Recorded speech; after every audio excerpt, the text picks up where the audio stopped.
दोस्तों नमस्कार, प्रणाम, अभिवादन स्वीकार करें। शुरू करते हैं आज की बड़ी खबरें। मध्य प्रदेश की सभी 10 बड़ी खबरें। किसानों के लिए बड़ी व्यवस्था है। वहीं स्कूल शिक्षा मंत्री का 10वीं 12वीं परीक्षा को लेकर का बड़ा बयान जारी हुआ है और सीएम शिवराज सिंह चौहान को देखते हैं लाइव। सीएम शिवराज सिंह चौहान प्रदेशवासियों के लिए बहुत चिंतित है। तो चलिए देखते हैं पूरी खबरें विस्तार से। यदि आपको खबरें पसंद आए तो वीडियो को लाइक जरूर करिएगा और इसी प्रकार की खबरों के लिए आप चैनल को सब्सक्राइब कर लें तथा नेक्स्ट वीडियो के लिए बेल आइकन पर क्लिक कर दें ताकि अगला वीडियो आपको शीघ्रता से मिले। जानकारी पूरी पाने के लिए वीडियो अंत तक जरूर देखिएगा। मध्य प्रदेश सहित देश के कई राज्यों में कृषि मंत्रालय की नई पहल शुरू हुई है। अब किसानों को डिजिटल खेती करना होगा। इसके लिए कृषि मंत्रालय ने हाल ही में देश के 6 राज्यों के 100 गांवों को डिजिटल खेती की प्रायोगिक परियोजना के लिए चुना है। इसमें मध्य प्रदेश के साथ साथ उत्तर प्रदेश, गुजरात, हरियाणा, राजस्थान और आंध्र प्रदेश जैसे राज्य शामिल है। डिजिटल खेती को टेक्नोलॉजी, कृत्रिम दिमाग और डाटा की मदद से किसानों के लिए उपलब्ध करवाया जाएगा। तो बहुत अच्छी बात है। डिजिटल खेती कैसी होती है उसके बारे में आगे जानकारी लेंगे। डिजिटल खेती के द्वारा किसान कई गतिविधियों का इस्तेमाल कर पाएंगे। इसी सिलसिले में कृषि मंत्रालय ने माइक्रोसॉफ्ट इंडिया कंपनी के साथ एक समझौता किया है जो फसल कटाई के बाद उसके प्रबंधन और वितरण हेतु किसानों को एक इंटरफेस तैयार करेगी। डिजिटल खेती के बारे में बात करते हुए कृषि मंत्रालय ने कहा कि इस पहल से किसानों का खेती में होने वाला खर्च बचेगा, साथ ही खेती पहले से कई गुना आसान भी हो जाएगी। इसी तरह अन्य प्रायोगिक परियोजनाओं को अन्य निजी एवं सार्वजनिक गतिविधियों के साथ भी जोड़ने की कोशिश की जा रही है, जिससे देश में जीवंत कृषि आधारित इकोसिस्टम बनाया जा सके। माइक्रोसॉफ्ट इंडिया कंपनी ने अपने स्थानीय साथी क्राफ्ट डेटा के साथ मिलकर भारत के 6 राज्यों के 100 गांवों को डिजिटल खेती के लिए चुना है। टेक्नोलॉजी किसानों को सही और प्रभावी लागत के साथ खेती में मदद करेगी। वहीं केंद्रीय कृषि मंत्री नरेंद्र सिंह तोमर का कहना है कि टेक्नोलॉजी के इस्तेमाल से खेती एक लाभदायक वेंचर के रूप में सामने आएगी। इसके साथ ही नई पीढ़ी भी खेती की तरफ आकर्षित होंगे। तो अच्छी बात है, देश के 6 राज्यों के 100 गांवों को इस खेती के लिए चुना गया है। मध्य प्रदेश को भी इसके लिए चुना गया है, लेकिन अब देखना होगा कि कौन से गांव हैं, उसके लिए भी जानकारी नहीं आई है और किस हिसाब से डिजिटल खेती होगी उसके बारे में भी जानकारी अभी पूरी तरह से नहीं आई है। जैसे ही जानकारी आएगी मैं आपको वीडियो के माध्यम से बताऊंगा। वहीं अगली जानकारी है, स्कूल शिक्षा मंत्री इंदर सिंह परमार ने 10वीं 12वीं परीक्षा को लेकर के जारी किया है बयान। बीते दिनों सीबीएसई ने अपनी 10वीं की परीक्षा रद्द कर दी है। वहीं 12वीं की परीक्षा को विचाराधीन रखा गया है। इसी तर्ज पर मध्य प्रदेश बोर्ड की परीक्षा में प्रमोशन देने की चर्चा आम हो गई है, क्योंकि अभी कोरोना संकट बहुत तेजी से उभर रहा है। इसलिए इस पर आमजन और परीक्षार्थी भी जनरल प्रमोशन की बात कर रहे हैं। इस विषय पर स्कूल शिक्षा मंत्री इंदर सिंह परमार का बड़ा बयान सामने आया है।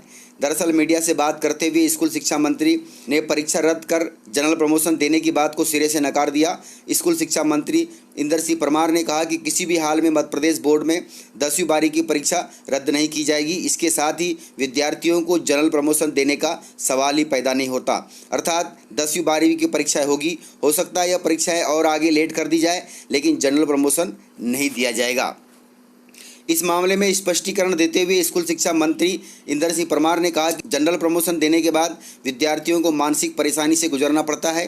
बीते साल जब तत्कालीन मुख्यमंत्री अर्जुन सिंह द्वारा प्रदेश के बच्चों को जनरल प्रमोशन दिया गया था तो कई संस्थानों द्वारा उन्हें प्रवेश देने से मना कर दिया गया था, जिसका खामियाजा विद्यार्थियों को भुगतना पड़ा था। इस कारण से हम इस बार जनरल प्रमोशन नहीं देंगे, बच्चों की परीक्षा करवाएंगे। भलाई परीक्षा लेट हो लेकिन परीक्षा दिलवाएंगे। तो इस प्रकार से स्कूल शिक्षा मंत्री इंदर सिंह परमार का बड़ा बयान सामने आया है 10वीं 12वीं परीक्षा को लेकर के।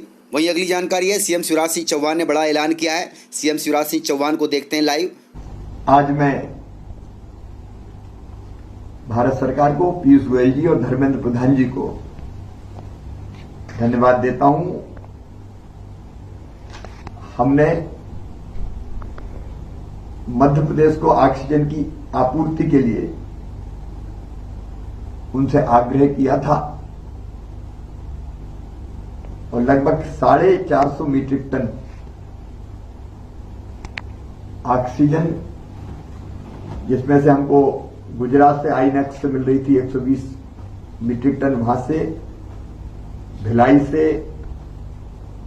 राउरकेला, देवरी इत्यादि अलग अलग स्थानों से लगभग 450 मीट्रिक टन मध्य प्रदेश को ऑक्सीजन देने पर सहमति दी गई है। हम इस ऑक्सीजन के परिवहन के लिए युद्ध स्तर पर टैंकरों की व्यवस्था कर रहे हैं। अभी तक निजी स्रोतों से 5 टैंकर्स हमको मिल गए हैं, जो अब तक हम ऑक्सीजन ला रहे थे उनके अतिरिक्त थे, जिनसे 132 मीट्रिक टन ऑक्सीजन की सप्लाई में मदद मिलेगी और हम ऑक्सीजन सप्लाई कर सकेंगे। ऑक्सीजन की प्रदेश में पर्याप्त उपलब्धता बनी रहे, इसके लिए लगातार मैं भारत सरकार के संपर्क में हूं और वहां से पूरा सहयोग किया जा रहा है। रेमडेसिविर इंजेक्शन की सप्लाई के लिए लगातार प्रयास जारी है। कल शाम को 10,000 इंजेक्शन आए हैं, वो अलग अलग स्थानों पर भिजवाए जा रहे हैं। इसके अतिरिक्त प्राइवेट अस्पताल खुद अपने स्रोतों से इंजेक्शंस मंगवाएं, ये भी कहा गया है। 50,000 रेमडेसिविर इंजेक्शन की सप्लाई का आदेश दिया है, वो जल्दी आ जाए, इसकी कोशिश की जा रही है। मैंने सिप्ला कंपनी से भी बात की है, सिप्ला सहित 3 कंपनियों से अलग अलग चर्चा की है। वहां से भी सकारात्मक जवाब मुझे मिला है। मुझे विश्वास है कि जल्दी रेमडेसिविर इंजेक्शन का संकट समाप्त होगा और इनकी पर्याप्त उपलब्धता हम कर पाएंगे। अस्पतालों में बिस्तर की संख्या बढ़ती जा रही है। भोपाल में एम्स भोपाल को अब मल्टी केयर अस्पताल के रूप में तब्दील किया जा रहा है और एम्स में अब पर्याप्त बिस्तर कोविड पेशेंट्स के लिए उपलब्ध रहेंगे। पहले से जो पेशेंट्स अन्य बीमारियों के भर्ती है उसके अतिरिक्त अब बाकी जो बिस्तर बचे हैं या खाली होंगे वो कोविड के पेशेंट्स के लिए होंगे।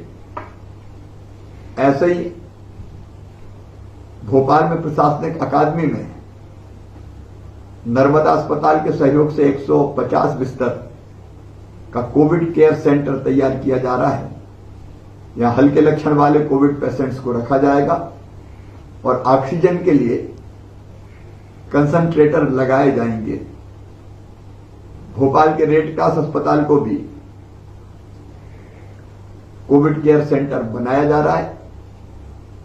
इंदौर में राधा स्वामी सत्संग व्यास के सहयोग से एक 500 बिस्तर का कोविड केयर सेंटर बनाया जा रहा है, जो 3 दिन में बनकर तैयार हो जाएगा और जल्दी से बढ़ाकर 2000 बिस्तर का कर दिया जाएगा। इसी तरह से जबलपुर हो चाहे ग्वालियर हो या बाकी स्थान हो, निजी सेक्टर के सहयोग से भी निरंतर अस्पताल में बिस्तर बढ़े, इसके प्रयास किए जा रहे हैं। और इसके साथ सभी अब तक 49 जिलों में कोविड केयर सेंटर्स बनाए जा चुके हैं, जहां सामान्य लक्षण वाले पेशेंट्स रखे जाएंगे।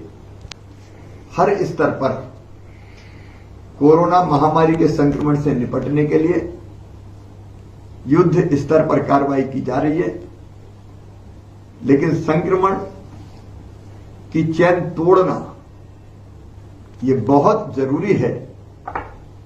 और इसलिए कई जगह जनता जनार्दन ने अपने क्राइसिस मैनेजमेंट ग्रुप के साथ मिलकर कोरोना कर्फ्यू लगाने का फैसला किया है।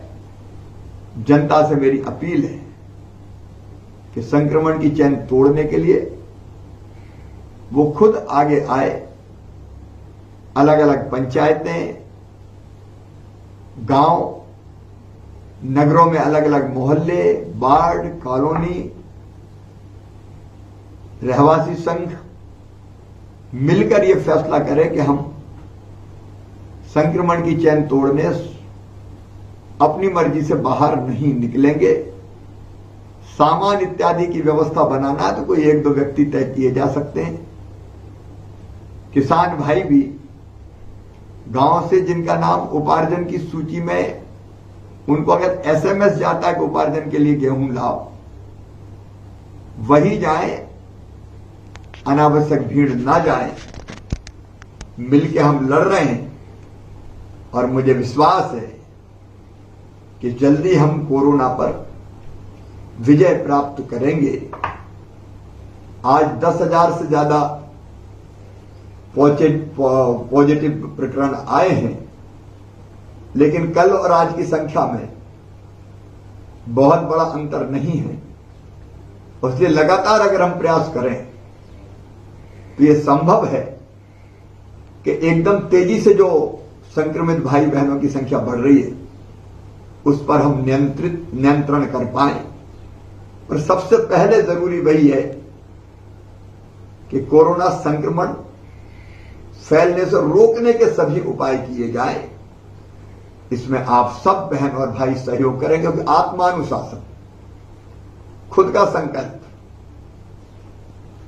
और खुद की यह दृढ़ इच्छा शक्ति कि हम हमारे गांव में संक्रमण नहीं फैलने देंगे, हम हमारे मोहल्ले में नहीं फैलने देंगे, फैला है तो रोक देंगे। इसके लिए मिलकर साथ बढ़ना पड़ेगा। कल कोरोना वॉलंटियर्स से भी मैंने चर्चा की, वो भी उत्साह से काम में लगे हैं, संयम से, धैर्य से और उत्साह से हम इस महामारी से जीतने में लगे हैं और हम सब मिलकर इस पर विजय प्राप्त करेंगे। तो इस प्रकार से जानकारियां थी। यदि आपको जानकारियां पसंद आई हो तो वीडियो को लाइक जरूर करिएगा और वीडियो कैसा लगा आप कमेंट बॉक्स में जरूर बताएं। वीडियो को यदि आपने पूरा देखा है तो उसके लिए बहुत बहुत धन्यवाद। वीडियो को ज़्यादा से ज़्यादा अपने दोस्तों में शेयर करें ताकि वे भी जानकारियों से अपडेट रहें और जानकारियों का लाभ ले सकें। तो आज के वीडियो में इतना ही, मिलते हैं सर अगले वीडियो के साथ। तब तक के लिए जय हिंद, जय भारत।